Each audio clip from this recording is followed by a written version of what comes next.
Good morning, student. Today we are taking the new topic. That one is the capacitors and capacitance. Okay. So what is the capacitor? That are the conductors. Simply they are the conductors. And suppose that if we are taking two conductors very near. Okay. From them, if we have suppose that one conductor, that is A, giving it a charge Q, another is B. Okay, here that is the charge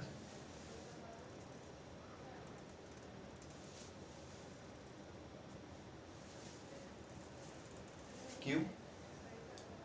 Here it is, we give it a charge Q to conductor A, and another conductor is at low potential. The potential difference between them is VA minus VB. We know that there is the potential difference. If this potential difference is very large, okay, then we say that the charge is, suppose that if we give one charge to this capacitor A, then it, suppose हमने इसको एक charge दिया, means electron दिया, तो वो क्या करेगा, जो यहाँ पर इलेक्ट्रॉन और प्रोटॉन्स किसी कंडक्टर में न्यूट्रल है, वो पहले वो न्यूट्रल है, देन उसमें वो एक इलेक्ट्रॉन को डिस्प्लेस करेगा यहाँ से, वो किसी भी जो पेयर्ड इलेक्ट्रॉन है उसमें से, या कहें कि हम कंडक्टर में वैलेंस बैंड में इलेक्ट्रॉन्स हैं, उन इलेक्ट्रॉन्स को ये जो हम एक चार्ज दे रहे हैं वो उसको डिस्प्लेस करेगा, बाहर करेगा, और वो बाहर करेगा तो वो कहाँ जाएगा, इसके पास जाएगा, तो यहाँ पर उस चार्ज की वैकेंसी आएगी। तो मान लिया जाए एक चार्ज दिया तो उसने एक इलेक्ट्रॉन को बाहर किया, इसी तरह दूसरा, तीसरा, तो यहाँ पर टोटल नंबर ऑफ चार्ज जो है वो हम जितना दे रहे हैं उतने इलेक्ट्रॉन्स को ये पास करते जा रहे हैं। तो यहाँ पर लेकिन इसके पास एक चीज़ ये दिखेगा कि इसके पास जो टोटल जो इनिशियल स्टेट पर जितने चार्ज थे या इलेक्ट्रॉन्स थे उतने ही चार्ज और इलेक्ट्रॉन हैं, लेकिन जो भी हमने एक्सेस वाला दिया था वो कहाँ पर आ रहा है, इसकी सरफेस पर, एज इट इज़ इस पर भी आ रहा है। इट मीन्स कि ये कहें कि जैसे जैसे हम इनको नज़दीक, और यहाँ पर अगर कोई डाइलेक्ट्रिक मीडियम रख दें इन दोनों के बीच में, तो वो क्या करेगा, इन चार्जेस को होल्ड करके रखेगा।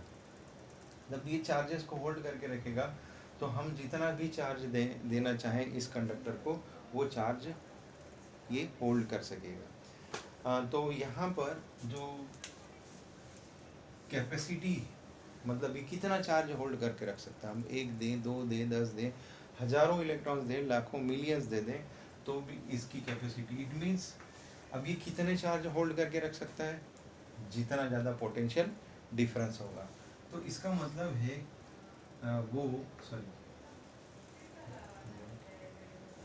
कितना चार्ज वो पोटेंशियल डिफरेंस पर डिपेंड करेगा, पोटेंशियल डिफरेंस पर डिपेंड करेगा। अगर मैं यहाँ पर इस प्रोपोर्शनलिटी साइन को रिमूव करूँ, सो एक यहाँ पर C कांस्टेंट का यूज़ करते हैं, ये C जो है ये क्या है, कैपेसिटेंस है, C equals to Q by V। The SI unit of C that is the capacitance, है ना। यहाँ पर ये 1 कूलम और ये 1 वोल्ट, इसको इन्होंने डिफाइन किया है 1 farad, but this is very bigger unit, 1 farad is a very bigger unit, that's why in electrical equipments के लिए हम लोग माइक्रो फैराड का यूज़ करते हैं, और 1 micro farad equals to 10 to the power minus 6 farad, और इसी तरह 1 नैनो फैराड होगा और 10 की power minus 9 farad, as it is pico farad 10 to the power minus 12 farad. ये पीको फैराड जो है वो हम लोग इलेक्ट्रॉनिक्स जो डिवाइसेस हैं उनमें इस कैपेसिटी वाले कैपेसिटेंस को यूज़ करते हैं, और माइक्रो फैराड वाले हम इलेक्ट्रिकल इंस्ट्रूमेंट्स के अंदर उन कैपेसिटर्स को यूज़ करते हैं। ओके, अब यहाँ पर एक और चीज़ हम ये देखते हैं कि अगर हमारे पास कोई स्फेरिकल कैपेसिटर है ना, मान लिया जाए चलो ये हम दो पैरेलल प्लेट्स की बात करें कंडक्टर की, पहले दो पैरेलल प्लेट की बात करें, है ना, इन पर हम कोई भी कंडक्टर देखें, उस कंडक्टर पर चार्ज कितना होगा, वो न्यूट्रली होगा, ठीक है, कोई भी कंडक्टर इनिशियली न्यूट्रल स्टेट में रहेगा, ठीक है।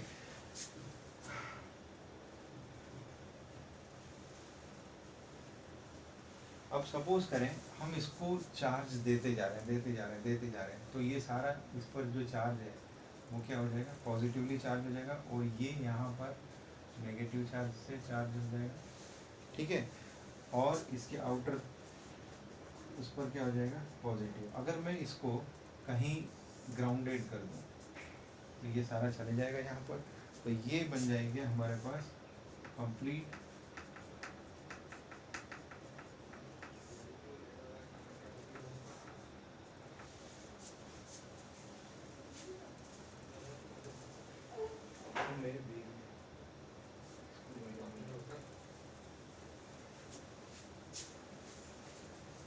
ठीक है। तो ये क्या बन गया हमारा, ये सारा चार्ज चला गया, ग्राउंडेड हो गया, है ना, तो ये बन जाएगा हमारी, ये दो प्लेटें हैं, इन प्लेटों के बीच में जो इनका जो चार्जिंग है ना, और डायमेंशन, अगर इस प्लेट का जो एरिया वो जितना ज़्यादा बड़ा होगा उतना ज़्यादा यहाँ पर उसका कैपेसिटेंस होगा, ठीक है।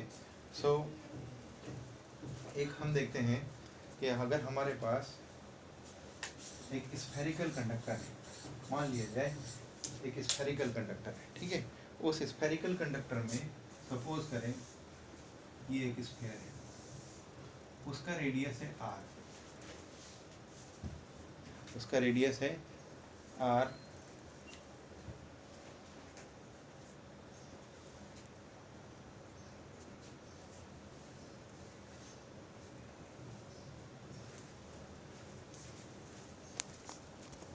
ओके। तो हम लोग यहाँ पर क्या देख रहे थे कि हमारे पास एक चार्ज है, उसके कंडक्टर है, उस कंडक्टर को हम लोग चार्ज दे रहे हैं, पॉजिटिव चार्ज, ओके। जब पॉजिटिव चार्ज है तो इलेक्ट्रिक फील्ड लाइंस यहाँ से सारी क्या हो रही हैं, इलेक्ट्रिक फील्ड लाइंस क्या हो रही हैं, आउटवर्ड जा रही हैं, परपेंडिकुलर टू द सरफेस,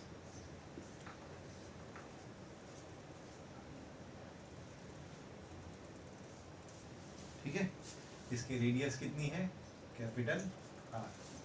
अब किसी पॉइंट चार्ज, अब और इसका हम लोग ये सपोज करेंगे यहाँ पर ये O है, सेंटर उसका O है। So due to this spherical charge conductors, जो पोटेंशियल होगा वो पोटेंशियल किस तरह से डिफाइन होगा, V इक्वल्स टू 1/4πε0 Q। और इस पर जो चार्ज दिया जा रहा है वो सपोज करें हम Q है, Q/R, क्योंकि सारा चार्ज कहाँ है, सरफेस पे आ जाएगा, ठीक है। तो 1/4πε0 Q/R, this is the first one. Now second thing, that is the by the definition of capacitance, वो C equals to Q by क्या होता है, V, राइट। अब Q by V है, तो यहाँ से V की वैल्यू रखें, what we get by the definition of capacitance,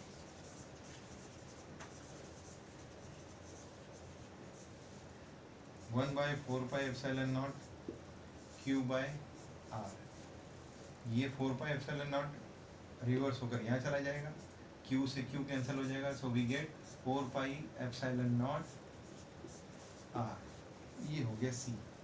किसी भी स्फेरिकल कंडक्टर के लिए उसकी कैपेसिटी किस चीज़ के डायरेक्टली प्रोपोर्शनल हो रही है, उसकी रेडियस के, यानी अगर रेडियस जितनी ज़्यादा होगी, जितना बड़ा लार्ज स्फीयर होगा, तो उस पर उसकी कैपेसिटी क्या होगी, चार्ज को होल्ड करने की वो ज़्यादा होगी, राइट। अब हम देखें हमारी अर्थ के केस में, है ना, अब आपको लगता है ना कि जैसे हम बार बार बताते हैं कि ग्राउंड कर देते हैं वो ग्राउंड वायर, तो सारा चार्ज जो है किसी भी इलेक्ट्रिकल इंस्ट्रूमेंट के ऊपर की बॉडी में जो चार्ज आ जाता है वो सारा ग्राउंडेड वायर के थ्रू कहाँ चला जाता है, अर्थ में, लेकिन अर्थ अब इतना सारा चार्ज, इतने सारे इंस्ट्रूमेंट जो हैं वो ग्राउंडेड हैं, उन पर आने वाला एक्सेस चार्ज, उनकी बॉडी पर जो एक्सेस चार्ज आ गया है वो चार्ज सारा ग्राउंडेड हो जाता है, ठीक है। तो इट मीन्स अर्थ की कैपेसिटी तो बहुत ज़्यादा होनी चाहिए। तो हम लोग उसको देखते हैं कि कितनी होगी कैपेसिटी ऑफ अर्थ चार्ज को होल्ड करने की, राइट।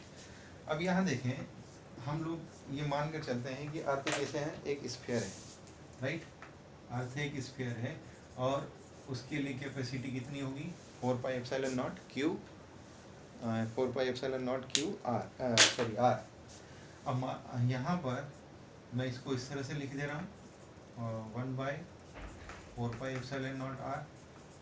अर्थ का जो रेडियस है वो 6000 किलोमीटर है ना, तो वो मैं इसको 6400, तो मैं 6000 अप्रॉक्सीमेट ले रहा हूँ, तो ये मीटर्स में कितना हो जाएगा, 6000 के 3 और 3 के किलोमीटर से मीटर में। और 1/4πε0 की वैल्यू क्या होती है, 1/4πε0 की वैल्यू होती है 9 × 10⁹ मीटर। सो जब इसको डिवाइड करके देखें हम, है ना, तो कितना आएगा, अप्रोक्सीमेट 711 माइक्रोफेरेड। कितना आएगा, 711 माइक्रोफेरेड, है ना। तो कितना ये छोटी वैल्यू है, कितनी छोटी वैल्यू है, जो कि हमको ये बता रही है कि अर्थ की कैपेसिटी जब इतनी है, तो अगर हम माइक्रोफेरेड की यूनिट के टर्म्स में किसी इलेक्ट्रिकल इंस्ट्रूमेंट में कैपेसिटर्स को यूज़ करेंगे तो उनकी कैपेसिटी कितनी ज़्यादा हो जाएगी। 1 फेरेड भी बहुत लार्ज वैल्यू होगी कैपेसिटर की, okay. Now we comes on the next topic, that one is the capacitance of a parallel plate capacitor.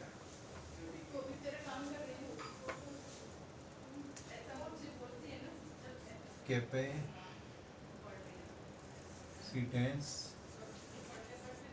of a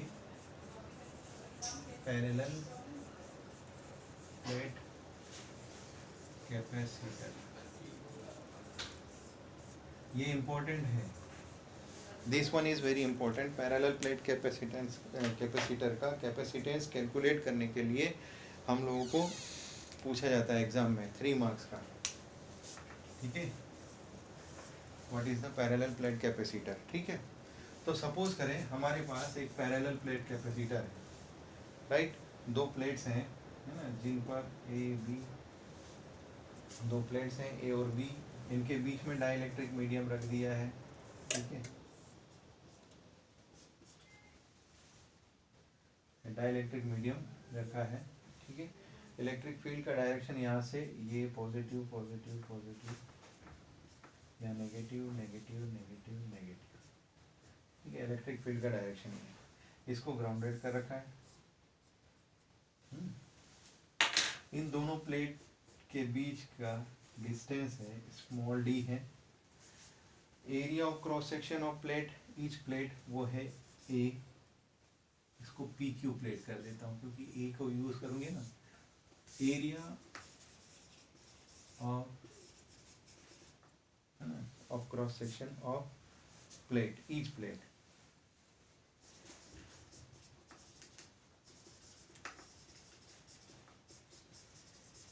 is capital A, distance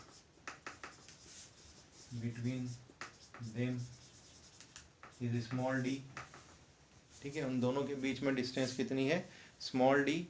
उनकी जो प्लेट एरिया है, प्लेट एरिया कितना है, plate area वो कितना है, A है, right. Area of cross section की जगह लिख लें plate area, area of each plate, ठीक है, is A. Now we know that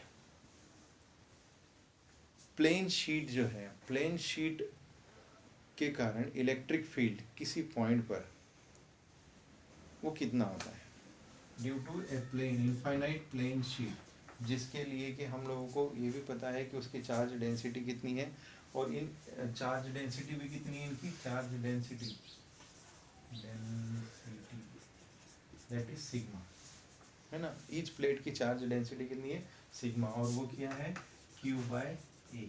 surface charge density of each plate is given by sigma, sigma equals to Q by A, right. अब दो यहाँ पर एक थीन प्लेट लें, infinite long thin plate लें, उस पर चार्ज दिया गया है।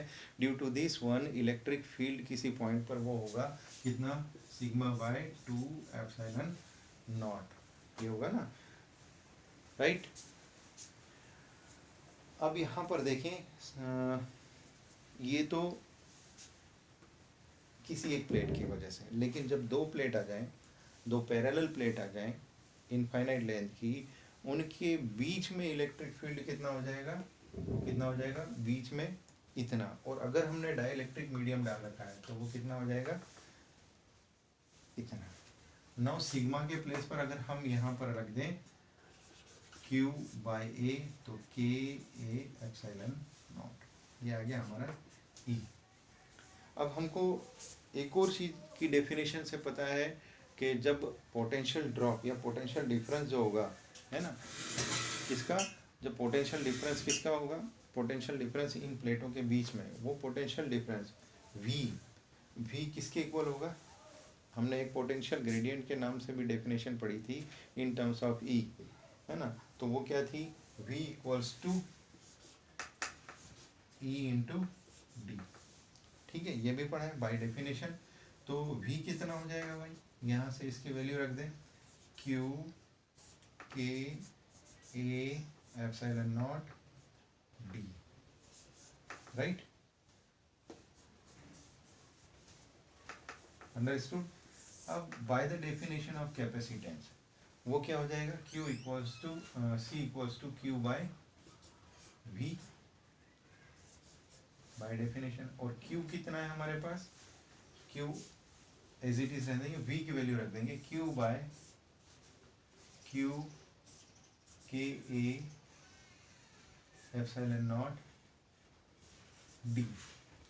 तो यहाँ से Q से Q कैंसिल और ये रिवर्स होकर ऊपर आ जाएगा, K A epsilon naught D।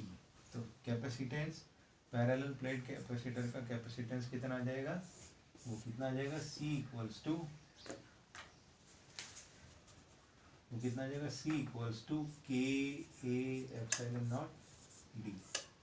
इसका मतलब क्या हुआ, इसका मतलब ये हुआ कि जो पैरेलल प्लेट कैपेसिटर है उसकी कैपेसिटी किन किन पैरामीटर्स पर डिपेंड करती है। तो यहाँ देख लें, सबसे पहले एरिया ऑफ क्रॉस सेक्शन, या कहें कि area of each plate, area of each plate पर डिपेंड करता है। तो एरिया ऑफ ईच प्लेट के डायरेक्टली प्रोपोर्शनल है, area of plate directly proportional है। तो इसका मीनिंग क्या हुआ, इसका मीनिंग ये हुआ कि अगर एरिया ऑफ जो प्लेट है, प्लेट एरिया वो इंक्रीज़ करेंगे तो कैपेसिटेंस बढ़ जाएगा उस कंडक्टर का, उस कैपेसिटर का। फिर दूसरा, अगर हम वहाँ पर कोई डाइलेक्ट्रिक मीडियम रख दें तो उसका कैपेसिटेंस उतने टाइम से बढ़ जाएगा। और प्लेट्स के बीच की डिस्टेंस अगर हम बहुत छोटी रखें, मीन्स सेंटीमीटर तो बहुत ज़्यादा हो जाएगा, मिलीमीटर्स के बीच में डिस्टेंस रखें, मिलीमीटर से भी बहुत लो मिलीमीटर वाले में, तो जितना ये रिड्यूस होगा D distance between them, the separation between two plates, तो कैपेसिटेंस उतना ही इंक्रीज होगा। ये तीन पैरामीटर्स बहुत इंपॉर्टेंट है।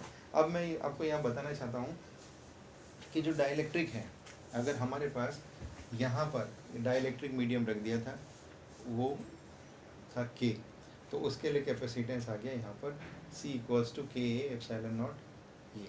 तो अगर यहाँ पर मेरे पास अगर इसकी जगह एयर हो, ठीक है, एयर हो, यहाँ पर इसके अंदर एयर हो इन दोनों प्लेट्स के बीच में, तो एयर के लिए कितना है K, और एयर और वैक्यूम, एयर और वैक्यूम के लिए ये 1 हो जाएगा। तो कैपेसिटेंस C नॉट से रिप्रेजेंट कर देता हूँ मैं, और एयर, तो ये कितना हो जाएगा, A epsilon naught by D, ये हो जाएगा।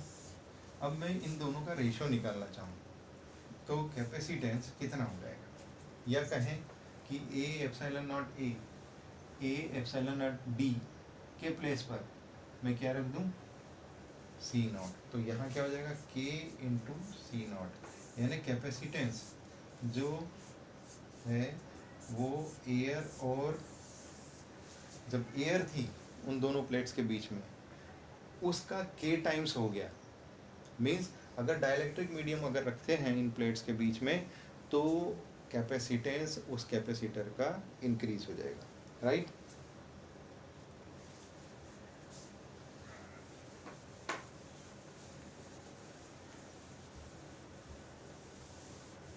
तो एग्जाम में कुछ एक क्वेश्चंस आते हैं इस पर बेस्ड, न्यूमेरिकल भी आते हैं, और कुछ हमारे पास वी आर टेकिंग इन एक क्वेश्चन लेता हूँ मैं आपके लिए, जो कि सीबीएसई में आया था। ये कह रहा है कि अगर सपोज करें हमारे पास,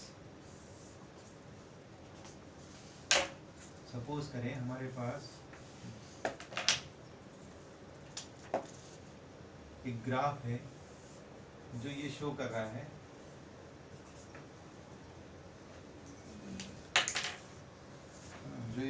है V और Q के बीच में फॉर टू कंडक्टर्स के लिए। ये 2004 में आया था। इस तरह से क्वेश्चन आते रहते हैं, ठीक है, एमसीक्यू में भी आ सकता है। हमें पता है C is equals to Q by V, या C is directly proportional to Q, है ना। ये अब यहाँ पर ये क्वेश्चन क्या पूछ रहा है, ये क्वेश्चन पूछ रहा है, मैं क्वेश्चन आपको रीड करके बता देता हूँ। The question is that the graph shows the variation of voltage V, the graph shows the variation of voltage V across the plates of two capacitors A and B. Two capacitors A and B. Increase of charge Q. Increase of charge Q stored on them. Q charge को stored करना है उन दोनों के ऊपर, ठीक है। Which of the capacitor has higher capacitance? Give reason. किस कैपेसिटर का कैपेसिटेंस हायर होगा उसका रीजन देना है, राइट। तो यहाँ पर ये चीज़ क्लियर है, C इज डायरेक्टली। अब हमारे पास यहाँ पर क्या किया है, दोनों को सेम पोटेंशियल पर रखा है। दो अलग अलग कैपेसिटर्स हैं, दोनों को सेम पोटेंशियल पर रखा है, तो उस पर यहाँ पर उसका रीज़न क्या है। बी का क्वेश्चन, इसका आंसर है क्या होगा, आप में से कोई बता पाएगा। Which one has higher capacitance, इन दोनों में से किसका कैपेसिटेंस हायर होगा। मैं अगर सपोज करूँ, ठीक है, मैं यहाँ से अगर मैं एक परपेंडिकुलर लाइन ड्रॉ करूँ, ठीक है, ड्रा कर रहा हूँ, तो V दोनों के लिए सेम रख दिया मैंने, यहाँ से आपको दिखाई दे रहा होगा V दोनों के लिए सेम है। तो अब इन दो लाइन के लिए, है ना, एक ये है और एक ये है, दो है, राइट। तो इनके लिए Q की वैल्यू आपको दिखाई दे रही होगी कि Q की वैल्यू यहाँ पर, ये Q किसके लिए है, A के लिए, और ये Q किसके लिए है, B के लिए।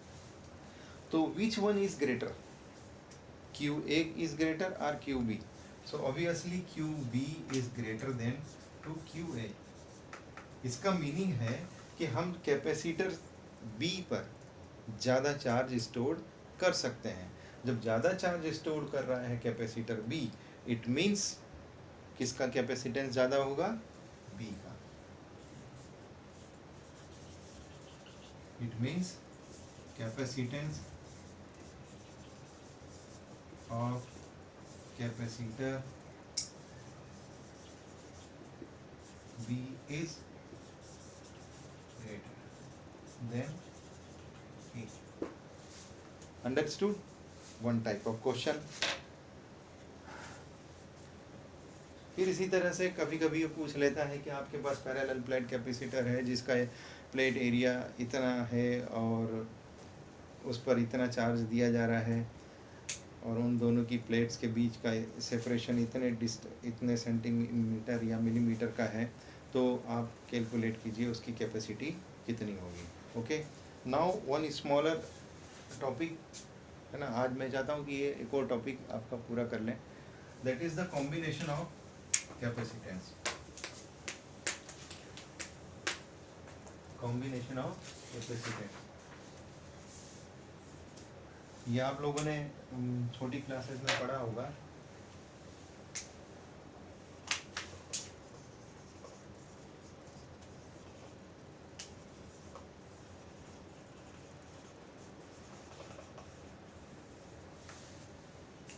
विजिबल है कॉम्बिनेशन ऑफ,